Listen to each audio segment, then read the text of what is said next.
मुझे इतिहास के पन्नों का एक प्रसंग याद आ रहा है।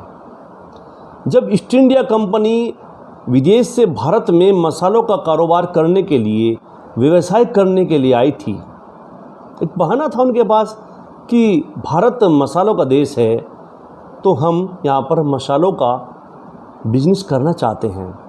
और उस बहाने से इंडिया में प्रवेश कर गए और सबको अपने यहाँ नौकरी पर रख लिया, अपनी आर्मी तैयार कर ली और धीरे धीरे यहाँ की कमज़ोरियों को समझते हुए इस देश पर कब्ज़ा कर लिया और इसे गुलाम बना लिया। जब तक लोगों की समझ में ये बात आई, जब तक देश गुलाम हो चुका था।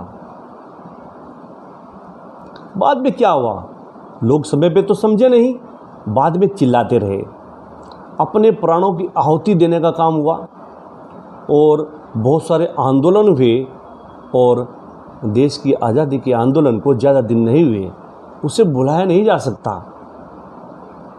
क्या हुआ, कैसे हुआ, कितने कठिन प्रयासों के बाद ये आज़ादी हमें पुनः प्राप्त हुई। ठीक इसी प्रकार आज देश में इस तरह के हालात पैदा हो रहे हैं कि निजीकरण पैर पसार रहा है, ठेकेदारी प्रथा पैर पसार रही है, बेरोजगारी पैर पसार रही है और अब विद्यालय बंद हो रहे हैं।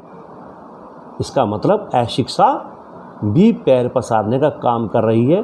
जो सस्ती, सुलभ और आसानी से मिलने वाली शिक्षा थी, वे भी द्वार बंद होने जा रहे हैं और देश की जनता खामोश है, मूक दर्शक बनी हुई है। जब तक उन्हें ये बात समझ में आएगी, कुछ नहीं हो पाएगा। फिर ये आंदोलन करते रहना,